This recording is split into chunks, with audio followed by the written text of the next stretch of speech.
your half-penny sales tax for transportation. Now, many of you who know me also know that prior to my role here at the CITT, I worked for the great city of Coral Gables, which we affectionately call the City Beautiful for many reasons. And I had the pleasure and the privilege and the honor of working with two gentlemen at the city who are my guests today. One is an elected official, of course, Mr. Mayor, just fresh off his victory and his reelection, Mayor Vince Lago. Welcome to the program. Thank you, sir. It's always an honor to be with you, and I'm so proud of everything that you've achieved and your leadership at the county. Thank you. Thank you for serving us on the CITT. Well, thank you. You know what? We're going to end there on a good note. Thanks for, no, I'm just kidding. So my other guest is on the professional side of the equation at the city, Matt Anderson, who is an assistant director for sustainability and mobility with the good city of Coral Gables. Matt, welcome. Thank you, Javier. Excited to be here. It was so great working with you guys. I think you were maybe vice mayor, but certainly commissioner at the time that we worked together.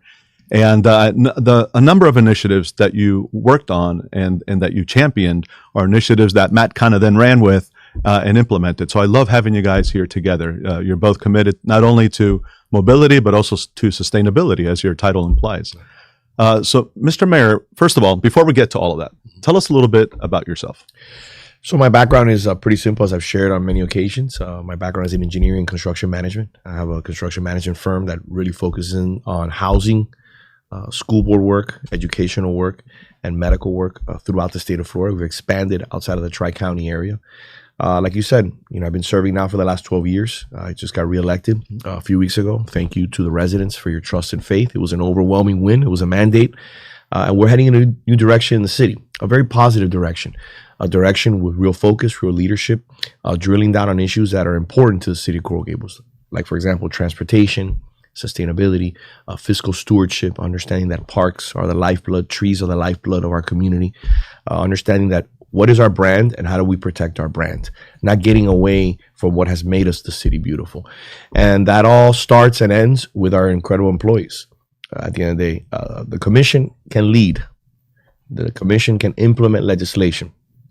But if it's not addressed, if it's not drilled down, if it's not brought to the community by our incredible employees, from the person who picks up your garbage behind your house and your recycling, to the person that's implementing, for example, Matt, transportation and sustainability issues in the city. Everybody has a role, and it's truly what has made the city beautiful, in my opinion, in the opinion of many, the shining city on a hill in Miami-Dade County. Absolutely. Absolutely. And kind of progressing on so many fronts. You're hitting your 100 years, or you have hit your 100 years. Congratulations. This month. That's a huge milestone, and so much history to be proud of, including the historic architecture that defines the city. And yet the city is also very future-facing, right? You're not afraid to take on challenges, and you're leading on many issues, particularly on mobility and sustainability. So, Matt, tell us a little bit about what you do. I believe that you fall under the parking department, but parking is only one thing that the department and you do. Yeah. Tell us about your role. So for the first 8 years, I've been with the city now a decade, 10 years. Started out as the 10 city's years. 10 years. Wow. So Gotta pin 'em. Yeah, we got to pin them. I started in the public works department as the city's first sustainability professional. One of my first meetings I had when I joined was with the mayor. And I'll always remember it because as soon as we started the meeting, he wanted to know what my ideas were. Mm-hmm. And every meeting I've had with him since then has always been, it's awesome, we're accomplishing these things, what's next? And that's the excitement of working for a city like Coral Gables, is we're always trying to push the envelope, right? To see what we can accomplish that'll bring a better quality of life to our residents. And for us, it's not only about focusing on our current residents, but our future generations. I think we're both fathers to young girls, and making sure all three of us. Yeah. Exactly. So for us, it's always thinking about, it's honoring our 100-year history, but what's thinking about what the next 100 years in Coral Gables is going to look like, right? And that's touching on sustainability. So long story short, 2 years ago, I was offered an opportunity to move from our public works department to our parking, mobility, and sustainability department and bring my program over with me.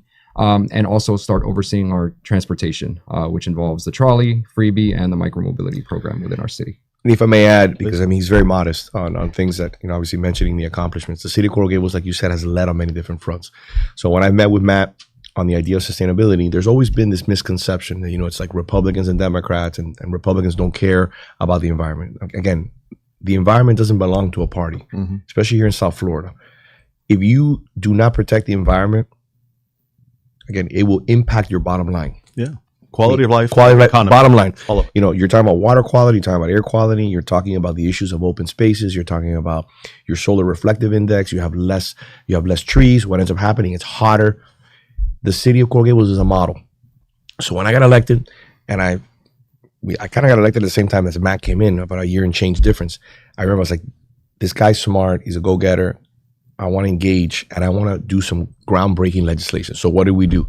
We started working. I installed solar on my house. I was one of the first elected officials in Miami-Dade County, potentially in the state of Florida, that had solar on their house.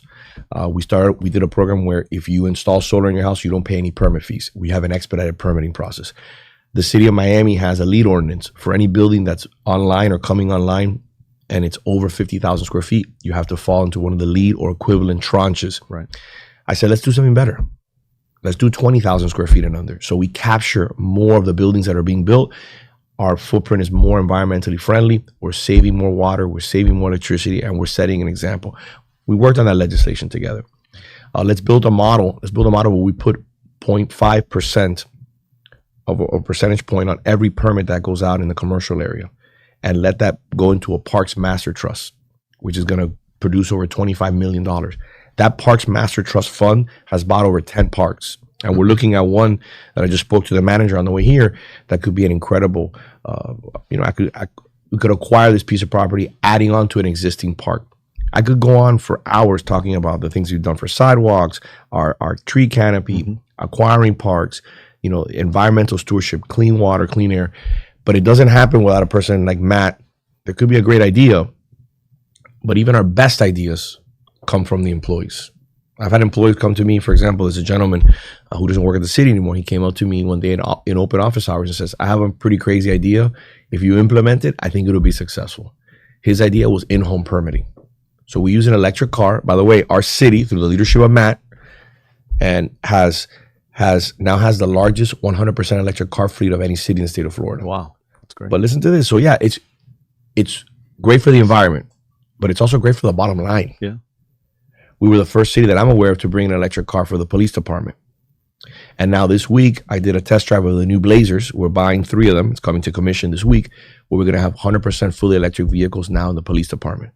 So you're saving money on gas. You're saving money on the idea of changing your oil, changing air filters, maintenance. They're quiet. Yeah. And again, they're resilient. They're more sustainable. You've also invested in charging stations, right? Oh no, we have a huge charging network that he can talk to you about a little bit more. But the idea is that there's money, there's green in being green. So think about it. The more money you save, the more you can reinvest in the community and continue to really elevate the quality of life in the city, like you mentioned. So it's all about sustainability. I think there's a real nexus between the environment and actually the quality of life of the city. Absolutely. And so you came to mobility through sustainability. Correct. So describe that connectivity, right? How mobility can help the city be more sustainable through things like electric vehicles, but beyond. And what are some of the current services that the city offers? And finally, what major new initiatives are kind of on the horizon? Sure. So there is a direct connection between mobility and sustainability. When we do our greenhouse gas emissions, cities are doing their greenhouse gas emissions. We've done ours 2013, 2017, and 2019. What's the largest sector that we have contributing to greenhouse gas emissions? Transportation. Yeah. That's similar to probably at Miami-Dade County. It's similar throughout the state, and it's been similar across the country. So we need to have a focus on how we can reduce emissions from transportation to have a large impact on reducing our overall emissions. And that's something that I know I sit in a very unique position, thanks to the leadership of the mayor and our city administration, our city commission, is I sit in a very unique position to be able to connect those two, because oftentimes your transportation, your sustainability are separate entities. Right. In our city, we're very unique that I am able to have a direct impact on both of those entities. So for us, that is critically important. And again, quality of life. Our city, we're a central city. We have a Miami-Dade County. There's a lot of people that cut through our city. Yeah. And that's something that is a point. I know that the mayor, hears that a lot from our residents and our businesses, right? So for us, it's about offering alternative transportation options within our community to incentivize folks and make it efficient and affordable transportation, alternative transportation for folks to utilize. So no better example than that is our trolley service in our city. Funny story about our trolley is our trolley has a very unique history in our city. We actually started in 1925 with 10 original electric trolleys that our founder, George Merrick, implemented within the city that actually traveled from Coral Gables to Miami. I think it was 5 cents to travel within the city and 10 cents to travel to Miami at the time. And those trolleys were in service for about 10 years. And then we brought the trolley service back in 2003.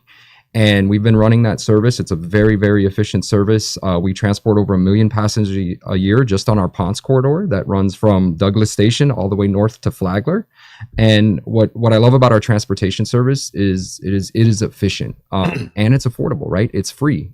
Thanks to the support of the CITT in Miami-Dade County and the funding that we're able to receive from you all and our incredible partners at FDOT and the TPO. We couldn't do this without all the entities working together and having that type of support. So for us, we run on 8 to 12 minute headways on our trolley service, which is incredible, It's right? pretty impressive. Yeah. It is. And for us, it's about making sure that we can move those 1 million passengers and that growing demand that we have on alternative transportation efficiently throughout our community. And that's important to us because we don't, especially it gets hot in the summer here in South Florida. We want to be able to move our passengers efficiently, get them to their destinations on time, and have it be a reliable and efficient form of transportation for folks. And another program that we have in place that we've had since 2017, which we started, you were involved in it when it started in 2017, was Freebie. Right. We were, I believe, the second city to implement Second, Freebie. Key Biscayne got ahead of us by a couple of months. So we've been implementing Freebie in the city, and it is a good first and last mile connectivity to our trolley service, right? So our trolley service mainly runs north and south on Ponce. Freebie has a little more east-west connectivity, so it does allow our downtown circulate. Yeah, exactly, and that's where we concentrate our services is in our core downtown. That's where we have our greatest density, and so having these types of services that again, and what we work with Freebie on is making sure that the wait times, the average wait time, is consistent with what our headway times are on our trolley. So making sure that 10 to 12 minute is the average wait time on the Freebie service. So just making sure that all of our services are reliable and efficient for folks, so it incentivizes them. Why do I want to use my car when I have a service that can get me to my destination just as fast? And Mr. Mayor, how does all this tie into the city's kind of larger economic development efforts? I mean, obviously, to me, economic development, land use, and transportation are like the three legs of a stool, right? That really prop up and create a great city. So what are some of the tie-ins there in terms of not only maintaining a very strong business environment here in Coral Gables, but continuing to grow it? It's a great point that you make, and tying it into the environment and tying it into transportation it shows you where the city's moving. Yeah. 40% of our tax base is made up of residents and the businesses in the downtown. So give it some thought. If we didn't have a vibrant, thriving downtown, if businesses like FIFA, who just moved into the city in preparation for the 2026 World Cup, Apple, who just moved in, Ryder, and there's a few other ones that are that I'll be interviewing in the few months where we compete with the city of Miami to attract them here. City National is now moving all their headquarters here to the downtown. They just announced. The reason why they're doing that is because they want true quality of life. What delivers on quality of life? Is it public safety? 100%. Mm-hmm. We now have a dedicated squad of police officers just for our downtown. We're no longer robbing Peter to pay Paul, where if there's an issue in the downtown, we have to call police officers from the neighborhoods. That's no longer an issue.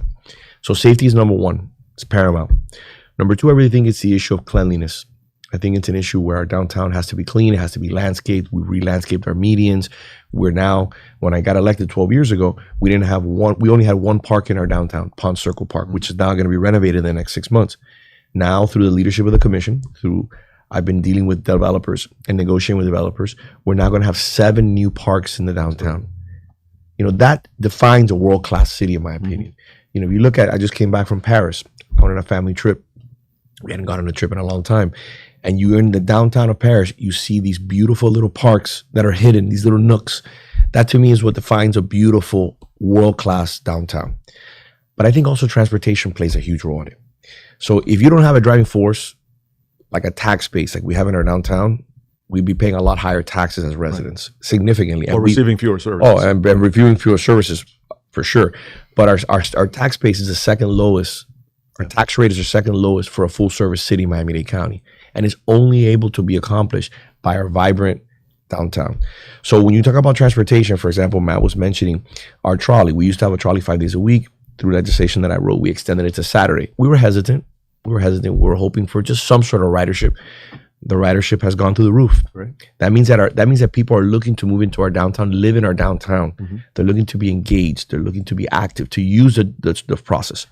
He also mentioned freebie. Let me tell you, I was skeptical, even though I'm the one that brought the legislation. I was skeptical because I didn't know. It was brand new legislation. It was a brand new process. Through the leadership of Claudia Moreau and her team, they've done an incredible job. Look, they just put brand new cars. We went from having little golf carts. Yeah. Which were cute, but there were limitations. They were cute. Again, they weren't the most. I had concerns on safety. Sure. But again, we evolve, right? Yeah. We always evolve. And now we're talking about Tesla vehicles, the most beautiful Tesla vehicles. And I get calls all the time about people who enjoy them. And especially our older residents. They really enjoy that type of service. And it allows us to have an answer for a lack of infrastructure. We all know it. You know it, Mr. Executive Director. Here in Miami-Dade County, we've suffered from a lack of infrastructure. We're trying to catch up right now. We're gangbusters, the county commission, the mayor, everybody's pushing the TPO. But we got to address the issue now while we wait for the transportation to come online. So the freebie is a prime example of an alternative mode of transportation, which delivers. It delivers and allows us, instead of having to spend huge amounts of infrastructure, we can plug and play immediately. So that's a service that's been really, really, really good for us, and the residents have enjoyed it. It's not free; it costs money. To the residents, it's free, but at the end of the day, it's something that again has really, really garnered a lot of support in the community. And then you're one of the few cities. So a lot of cities run some kind of trolley or on demand or both. Although you were the first in many ways, but you're unique in that you also run a third. We'll call it microtransit service. And that is with Bird, something many cities have shied away from because of certain challenges, but you've managed to do it and do it well. Tell us about that. So we, through the leadership of the commission, we started a pilot program in 2018 with both Bird and Spin to introduce electric scooters into the downtown area and use it as another form of transportation that folks can utilize to get really that connectivity, what we talk about in transit, right? First and last mile. How do you get folks to those transit locations, right? And what we're seeing is, and we put a lot of safety measures into place. To the mayor's point, safety is the number one priority, both not only for the users of the scooters, but also our pedestrians that are walking on our sidewalks. Right. So what we've done in the city is we've limited the amount of scooters that can be deployed in the city. Right now, the cap is 200, and it's mainly deployed in the core downtown area. We've also put in no ride zones. So we've worked with, now Bird is our primary company that's working within the city, and they have one staff member that's dedicated, that is going around all throughout the day rebalancing scooters, making sure they're not ending up in locations they shouldn't be.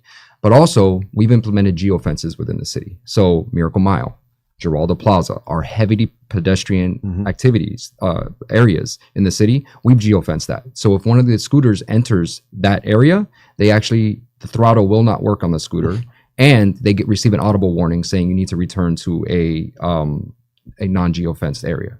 So those are ways that we're trying to implement, and also implementing when users are signing up to rent the scooter, they're seeing a whole list of safety procedures that they need to follow. We've also geofenced our parking garages, so nobody can enter our parking garages with the scooters. We've also implemented recently slow ride zones around all the schools throughout Coral Gables. And so it's putting those safety measures in place that have allowed us, and working with a really good vendor in Bird, to be able to make sure that those another alternative transportation options is as safe as it can be within our city. And then what you're seeing now too is it's not just the rental scooters. You're seeing a lot of private scooters that folks are utilizing, that are using it as a form of transportation to get to their destination, whether it's to work or whether it's to run an errand. You're seeing a lot more activity. I'm seeing it along the Underline where our trolley office is at. You're seeing a lot of activity both from UM students and from just general residents or visitors to the city. And they take up a lot less room on something like a Metro Rail or Metro Bus than a bike, right? So the bicycles are, of course, another form of first, last mile connectivity. So actually, let's talk about that because that's a good segue. So the city is so beautiful and so well shaded that it lends itself to biking. When I was biking to work pre-COVID, I'd go through the city, and it was the most pleasant part of my ride because of the canopy. Now, a problem we have countywide is lack of protected bike lanes. So it could be dangerous to be in mixed traffic. You don't want them on the sidewalk. And I would imagine it's the same issue even with the scooters, right? It would be helpful to have them off the sidewalk where they're interfering with passengers, but not in traffic. Correct. Where it's a danger to themselves. So what is the city doing to promote, I guess, bike micromobility lanes, protected lanes? So, I mean, our public works department is the one that's been spearheading that effort. I know that they've looked at locations. I know a big thing in our community with whatever we do is getting community input, right? Absolutely. Having community meetings, having our residents and our business owners engage. You have a very engaged citizenry. We do. Coral Gables. Very educated and informed, so they keep you on your toes, right? And that's the beauty. Again, another uniqueness of our community, right, is our residents are very involved in everything that's going on in the city. Right. So for us, it's always going out and getting that community input and that community buy-in, right, and getting how we design our parks to how we structure our transportation system to, issues such as bikes, right? And talking and how we can implement. And now, obviously, we all know the Underline is getting completely redeveloped. I know that, the mayor, you've been a big champion of that, and you want to talk on that. That's going to be an incredible upgrade within the city down along our main corridor along US 1. In our city right now, I believe we have over 10 miles of bike lanes, and our tree canopy does lend toward a pleasant experience to be able to walk or bike throughout our city. So I don't know, Mayor, if you want to talk about the Underline. I think one of the key places for bike lanes, in my opinion, is in the downtown. We have to find a way to intersect the city through the downtown. And we talked about putting them in Andalusia. I think Andalusia is going to be a great opportunity to cut through the city, especially as we start working on our mobility hub, our new fancy word for our park. Mobility hub is back? Well, we hope to bring it back. It's needed. It's needed. I'm getting absolutely. a lot of I don't want to say complaints, but I'm getting a lot of calls in regards to the lack of actual parking. Mm-hmm. What happens? Our city grows from 51,000 residents during the day to over 125,000 people during the day. I mean, a lot of people come here to conduct business, to shop, to enjoy themselves. So we have an issue with parking. We have two seriously old, aging infrastructure parking garages on Andalusia that have to be either remodeled or they have to be rebuilt. And in my opinion, I think it's best to spend the money on building a brand new structure that meets today's needs, because those are very outdated. Yeah. You're going to do it right. Yeah. And when you talked about the residents are very vocal. I don't have an issue with bike lanes, but some people are concerned about bike lanes and how it will affect the median and how it affect the areas adjacent to their properties. So we have to find that, we have to thread that needle. Right. And like sidewalks, certain people don't want sidewalks. I'm a big advocate of sidewalks. And if you come by the city right now, I actually have an item on the agenda which will finally address two blocks of sidewalks that have been unaddressed for over 25 years, and they've been a point of contention, literally adjacent to a bridge on Alhambra. Mm-hmm. Those will be addressed in this commission meeting. And I realize we're not going to make everybody happy, but at the end of the day, we have to deliver on some sort of infrastructure, because I'm seeing people walking in the middle of the street with baby carriages, people who are elderly. We've got to do something that, again, meets a demand. You can see examples of that. If you go to University Drive right now in the city, if you go to Blue Road, adjacent to University and Blue Road, there's two bridges that meet on Granada. There was never any sidewalks there. I worked on that project. That's a project that I worked on for the last 4 years, and we just brought it to fruition last month. And if you keep going up Blue Road, we have a new park that's under construction adjacent to Biltmore Drive. That right there will have the connectivity of the park, the two bridges. University Drive has been done, and now we're going to start working on Granada. As the residents see these sidewalks, even ones that did not buy in to having sidewalks in front of their homes, they see the value. They understand that it's not just about myself or yourself, it's about the broader community. So we got to really think, we got to think big in regards to bike lanes. We got to think big in regards to sidewalks, and do it in a way that minimizes the impact. I'm all about less concrete. I'm all about less asphalt, but in certain areas, infrastructure is really a necessity. You got to be practical. So I think the downtown is ripe and ready to go for some bike lanes, some protected bike lanes, something that, again, meets the demand. And our downtown is going to continue to grow. It's where everybody wants to be. It makes sense. And it's a great place to live, work, and play. It is. And you mentioned big thinkers, and one of the big thinkers I think we all know is Meg Daly. She's a city resident. Huge. Great idea for this Underline, but she needed some early believers and champions, and I know you were one of those. So when I was at the city, I was trying to get the city to support the Underline. There was a lot of hesitation, right? There was dollars that had to be committed, but you came through and championed that. And today, that phase of the Underline is being built. Do you have an update on that by any chance? I do. No, I do. And it's funny because I called Meg this morning to catch up with her on some other issues, because we're going to do a walkthrough of the new dog park that is being finalized. Looks great, by the way. I just drove. No, it's amazing. I love the hill with the tunnel. I haven't seen that one before. It's amazing. And there was a lot of people who didn't believe in it. They didn't believe it. I understand it. It's tough. It's an area that's been underutilized, abandoned for the last 20 plus years. And Meg Daly comes along, a resident, brilliant woman, saying, I have an idea. We can do something like the High Line. We can do something that is transformational. You're talking about 10 miles of infrastructure. We can barely handle to do sidewalks, and you want to do 10 miles of infrastructure through multiple cities and jurisdictions. Right. And high quality. She started lobbying, meeting, building relationships with staff, respecting staff's position, meeting with the elected officials. And like I say all the time when I speak, who can say no to Meg? Honestly. it's hard. And who can say no to her father, her late father, who was an amazing attorney, person who would call me once in a while and make sure that I knew where I was wrong and where I was right, and what I needed to do to make sure that we addressed issues. I respect that because he's an accomplished individual who has always led by example. He's a person in this community who has always done things to benefit the community first. Yeah. And Meg came to me and said, look, you have 3 miles of underlying possibilities here in the city. We need to fund this via partnership with the city. So I wrote a piece of legislation with the manager, and my colleagues gave a lot of input, and staff, Matt was instrumental in that. And we were using impact fees within 1,000 feet of the underline. And we were able to commit to spending around $7 million for the underline. And that money was there. So and now you're seeing no burden on the taxpayers. No burden on the taxpayers. Paid for through developers. Yeah, same thing like the parks that you're seeing, the 10 parks in the 10 or 12 parks in the residential neighborhoods, no burden to the taxpayers. Yeah. Again, the same thing you're seeing in downtown, the 7 to 8 parks that are forthcoming. I'm working on one more right now. No burden to the taxpayer. We got to build partnerships that deliver on world-class infrastructure. It's not only about getting out there. By the way, I have to admit, this infrastructure benefits me. I live next to University of Miami. We're talking about maybe 5-6 blocks from me. My girls, I want to take my girls there. It raises property values. You're talking about getting people who have potentially never engaged in outdoor activity. As more and more kids, all they do is they want to be on their phones. That's a battle that we have constantly. Myself, my wife, and I imagine every family has that. You want to take them to a place that is amenity rich, like the underline. Get them out, get them engaged. You're going to have pickleball courts. You're going to have a dog park. You're going to have a skate park. You're going to have so many opportunities for people to get out of the house, God forbid, sweat a little, right? Work out, meet neighbors, meet friends, build new relationships. And I think that is, as a person who works out every single day, I don't only work out for my personal health, but I work out for my mental health.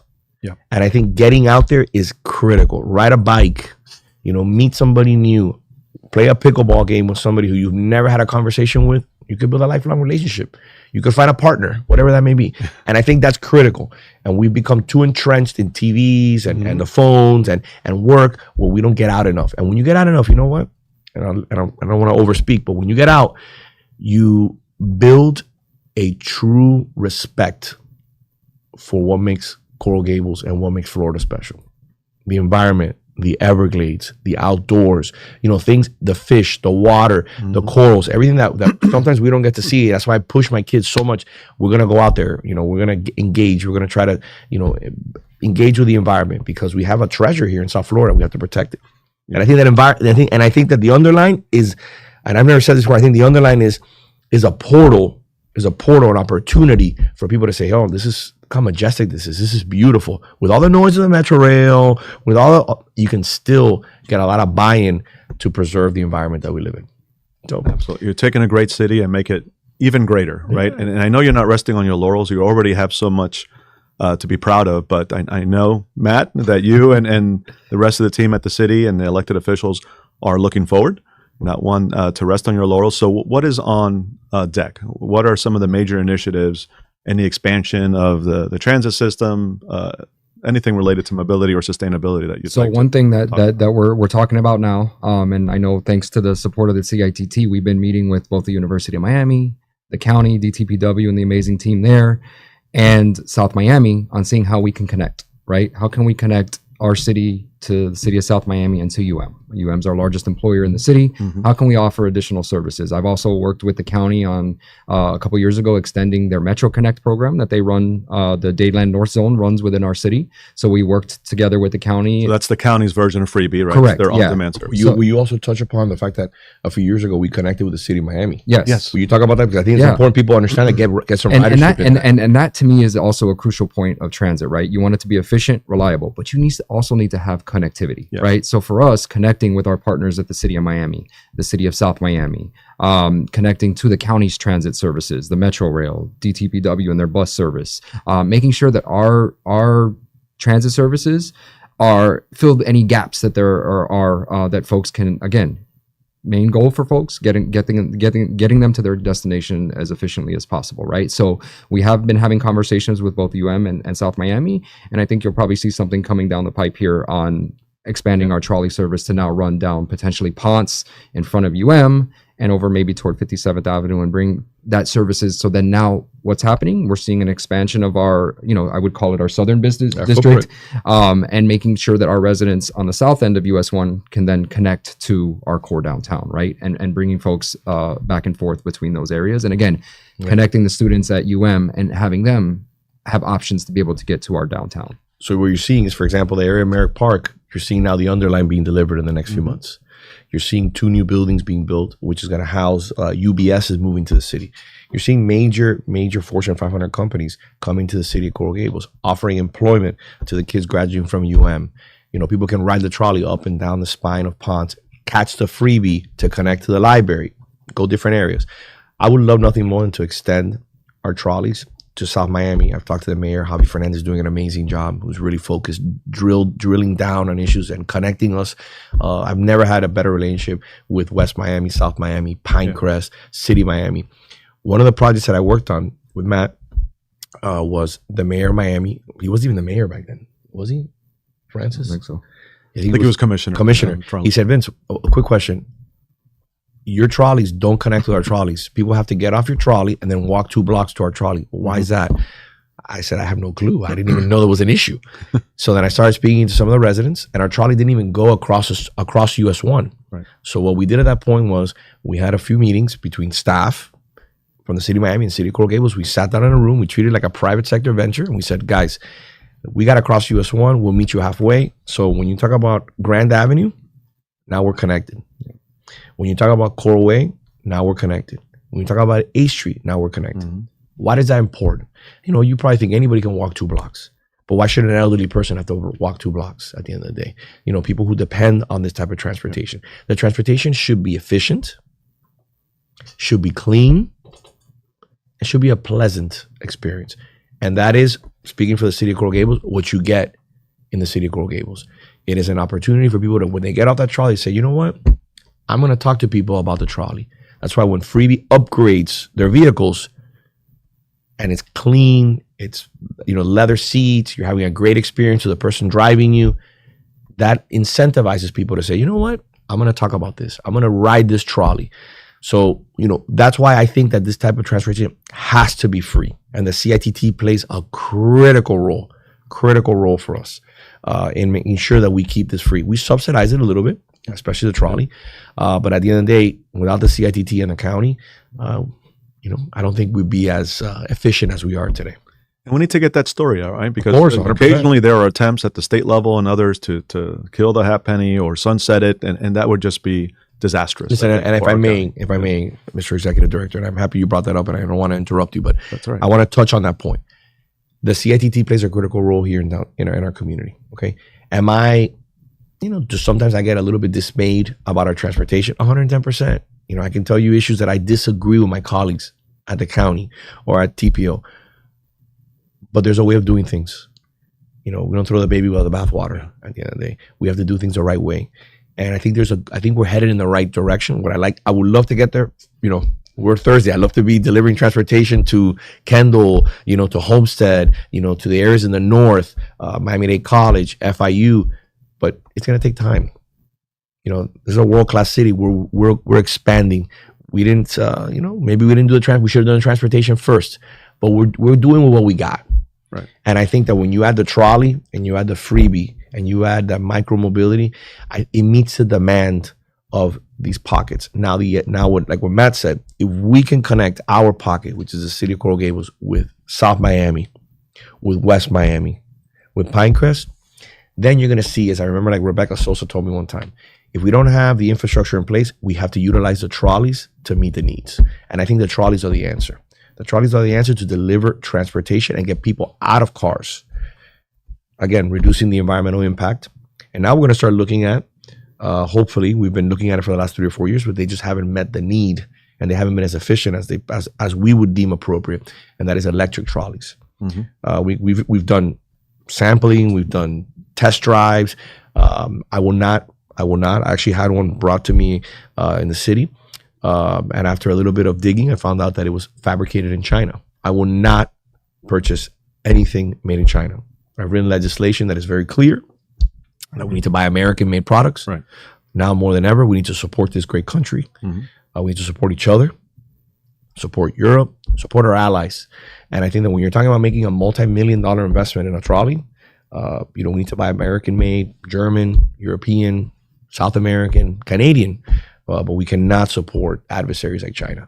So I know you don't want to talk politics, but politics is intertwined. Sure. Because you can get a trolley today. Because then people will call me, hey Vince, the other cities, or I saw an electric trolley. Yeah. I say, yeah, well, I've seen it. We've done the research. Matt and I have been going. How long have we been talking about this, man? For at least 4 or 5 years. And I get people who once in a while, like maybe every few months, say, hey, why don't you have electric trolleys? And I said, well, you guys are so environmentally conscious with your fleet. You have solar on your house. You drive an electric car, Vince. You have the largest charging network. You require the lead ordinances are the strictest in the state of Florida.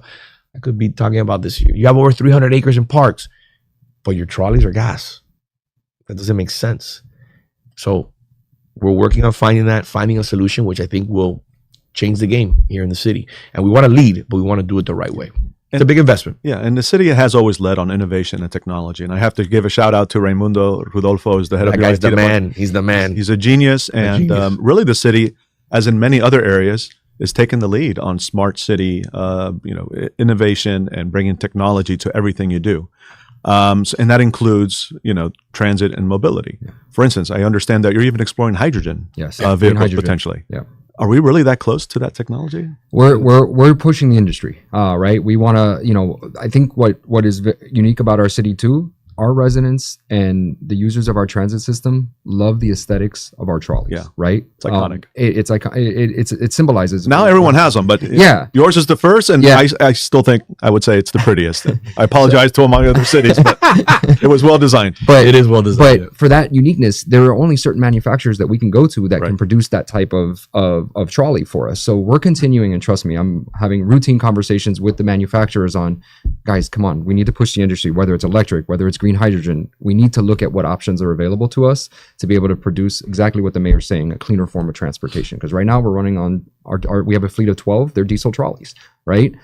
So we're trying to push the industry. And also you alluded to it earlier.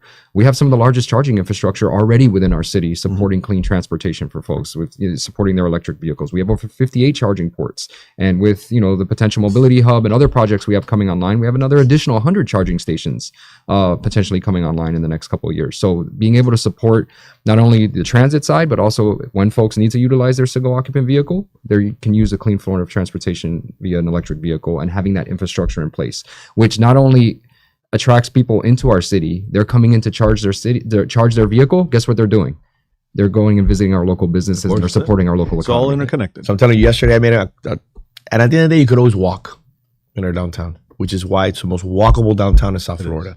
Yesterday I made a mistake. I was going to meet with a client for lunch. I thought it was at Hillstone, and it ended up being at Mika. I was at Hillstone, so I ended up walking all the way down Ponce. It was 4 blocks.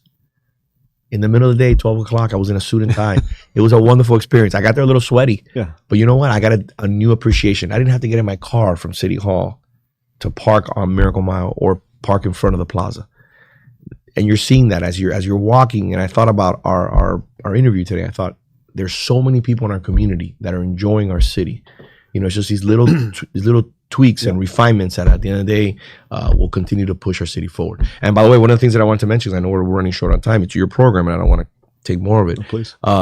If you have an idea, if you think about something that's outside the box, or you're traveling in South America, in Europe, in Asia, and you see something that's interesting, that works in that municipality, that again takes it to another level of quality, bring it to the city of Coral Gables. I have open door Fridays for the last 12 years, every single Friday. Tomorrow I start at 2 o'clock and I end 5:30, 6 o'clock. Sometimes we've been there till 7:30, 8 o'clock. And it's an opportunity for you to meet with the mayor, front and center, no staff. You don't have to write me an email. You don't have to call me. You can No appointment necessary. No appointment necessary. We can talk about any issue you like. And a lot of the great ideas that I've been able to implement in the city with, honestly, with the amazing help of people like Matt, that have been brought to me by residents and staff members. Case in point, in-home permitting with an electric vehicle that we do over 300 visits to homes every single year. And we do your permitting in your kitchen counter using an electric vehicle. Saving on trips, helping the elderly, war veterans, single parents, individuals that are sick. So again, the city's just trying to evolve, and I ask people to come and meet us on Fridays. I don't know that anyone ever talks about it, but really what the city practices is a term I love, which is Kaizen, which is a Japanese concept of continuous improvement. Yep. And that's what I really most admire about the city is you could kind of sit back and say, hey, we're probably the best city in Miami-Dade County, but you don't. You continue to push the envelope. So I do want to thank you for that. And I know that will continue because your residents are demanding it, right? They're demanding it. And I want to thank the CITT, the county commission, the mayor. But more important than anything, I want to thank my staff, which is not my staff. They work for the manager. But I want to thank staff like Matt, all directors, all the employees, our residents, for having faith and trust, for delivering on a vision, and for just working hard. They work hard every single day on behalf of the City Beautiful. So thank you for that, my friend. Appreciate it. Well, thank you both. First of all, thank you for being on the program. I appreciate you making the very long trek from Coral Gables to South Miami. Very close. But more importantly, thank you for what you do. Thank you for being such wonderful public servants as an elected official and as a professional, and really making a difference, not only in Coral Gables, but leading by example so that other municipalities in the county and other communities can follow your lead. By the way, thank you to community newspapers. I forgot to mention. Absolutely. I mean, they're amazing. What they're doing, again, as newspapers and media changes, evolves every single day, they're leading by example. So community newspapers is a great resource for our community. Thank you. They are. They really have, and we've talked about this, become like a town square. Yeah. Where our ideas are shared, on every topic known to man. But we wanted to make sure that people are also talking about mobility. So I'm really grateful to Community News as well for allowing me to host this program and having great guests such as yourself on. So it's our honor. Thank you. Well, folks, that's all the time we have here on Mobility Matters. You can join us here every other Thursday from 9:30 to 10:30. I believe up next in a couple of weeks, we'll have the mayor of North Bay Village. So completely different part of the county with some unique challenges of their own. So please stay tuned for that. In the meantime, if you're interested in learning more about us, you can visit our website at miamidade.gov/CITT. And again, as the mayor said, thank you to Miami's community newspapers for hosting and producing the program. See you next time.